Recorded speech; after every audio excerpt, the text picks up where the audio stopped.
나는 하나님을 예배하는 예배자입니다.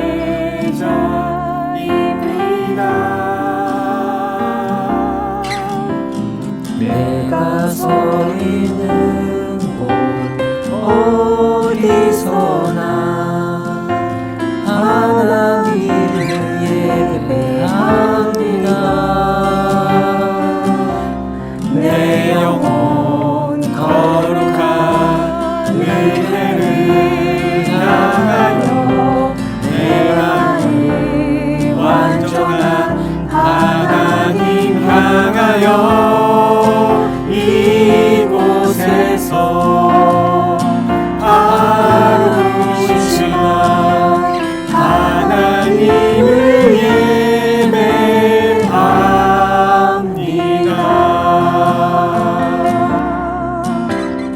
나는 하나님을 예배하는 예배자입니다. 내가 서 있는 곳 어디서나 하나님을 예배합니다. 내 영혼 거룩한 은혜를 향하여 내 마음 완전한 하나님 향하여 이곳에서 하루씩만 하나님을 예배합니다.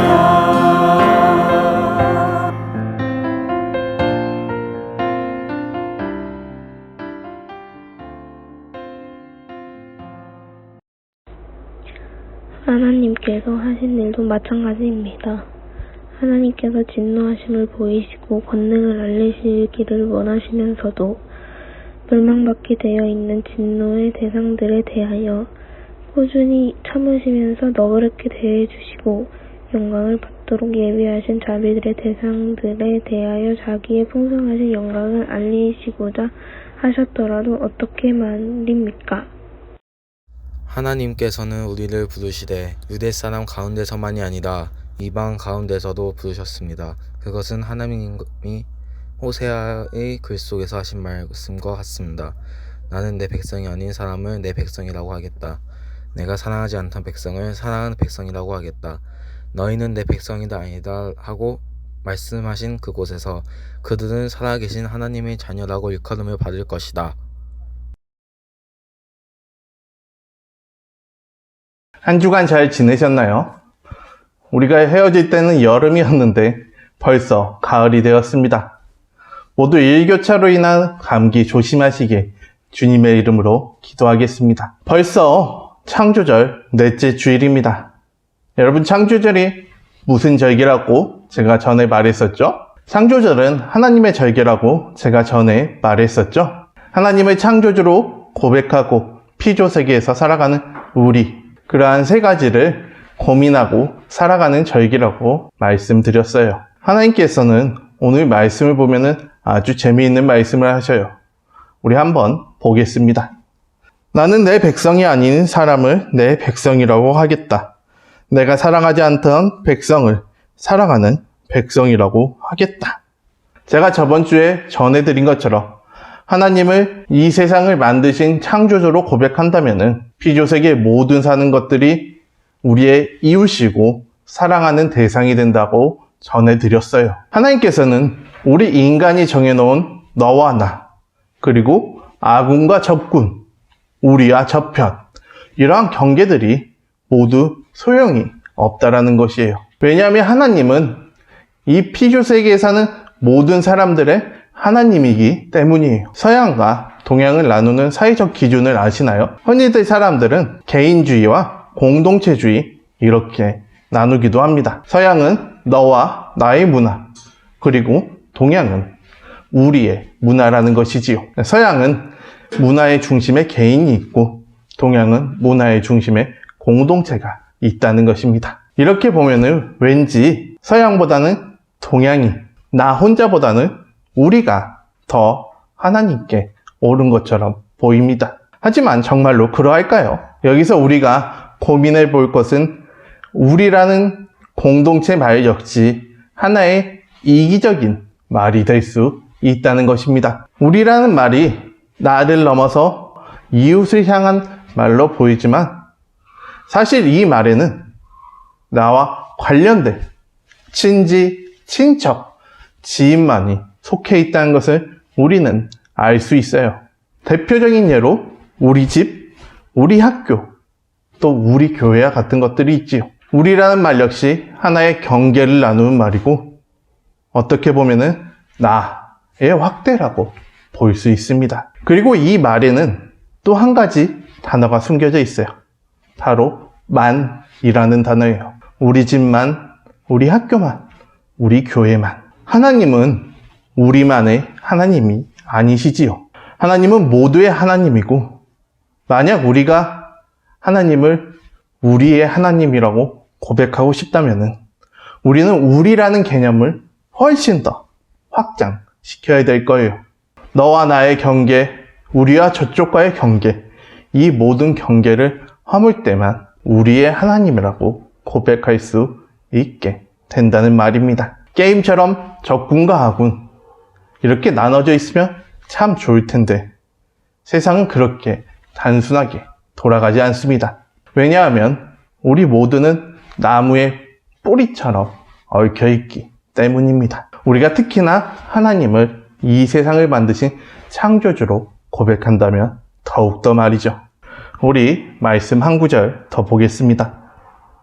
너희는 내 백성이 아니다 하고 말씀하신 그곳에서 그들은 살아계신 하나님의 자녀라고 일컬음을 받을 것이다. 우리가 이렇게 헤어진 상황은 코로나 때문입니다. 코로나는 단순한 문제가 아니라 모두를 아프게 하고 힘들게 하는 아주 큰 장벽과도 같은 것입니다. 모든 이가 이러한 힘든 상황에서 단지 우리만 괜찮아 라고 살핀다고 해서 해결될 수 있는 문제가 아닙니다. 누군가의 책임으로 누군가의 문제로 전가시킨다고 해서도 해결될 수 있는 문제가 아닙니다. 이러한 큰 벽을 넘기 위해서는 나를 넘어서서 우리를 넘어서서 모두를 위한 세계로 확장되어야만이 이 문제를 해결할 수 있습니다. 즉 창조주 하나님을 우리의 희망으로 고백할 때에만 이 문제를 해결할 수 있다는 것입니다. 우리만의 하나님이 아니라 나만의 하나님이 아니라 모두의 하나님으로 확장할 때에만 이 문제를 해결할 수 있다는 것입니다. 하나님께서는 우리만 부르신 것이 아니라 저쪽의 사람들도 부르셨다고 오늘 말씀에서 고백하고 있습니다. 다시 한번 이 어려움을 이겨낼 수 있기를 원합니다. 다시 한번 우리가 하나님을 창조주로 고백할 수 있기를 원합니다. 벌써 추석이 왔습니다. 우리가 이 명절을 즐겁게 보내기 위해서는 우리의 노력이 정말 필요합니다. 하나님께서는 구분 없이 차별 없이 우리를 모두 사랑하신다고 하셨습니다. 우리는 그 경계선 너머의 하나님을 바라보아야 할 것입니다.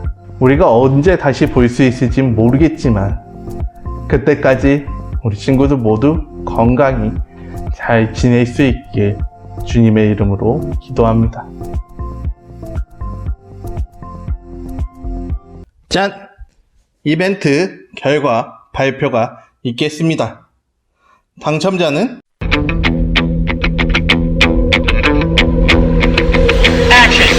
김민중! 여러분들이 영상을 많이 봐주셨겠지만 사진을 민중이밖에 보내지 않아서 민중이가 당첨되었습니다. 이렇게 치킨 쿠폰은 주중에 전달해드렸습니다. 이렇게 끝이 나면 아쉽겠죠? 그래서 남은 한 장에 한 장을 더해서 이번 주 한 번 더 추첨 이벤트를 진행합니다. 대신 이번 주는 문제가 나갑니다. 정답을 아시는 분은 정답과 본인의 사진을 찍어서 제 카톡으로 보내주시면 추첨을 통해 치킨 쿠폰을 보내드립니다. 기한은 아래와 같습니다. 많은 참여 부탁드립니다. 자, 문제 나갑니다.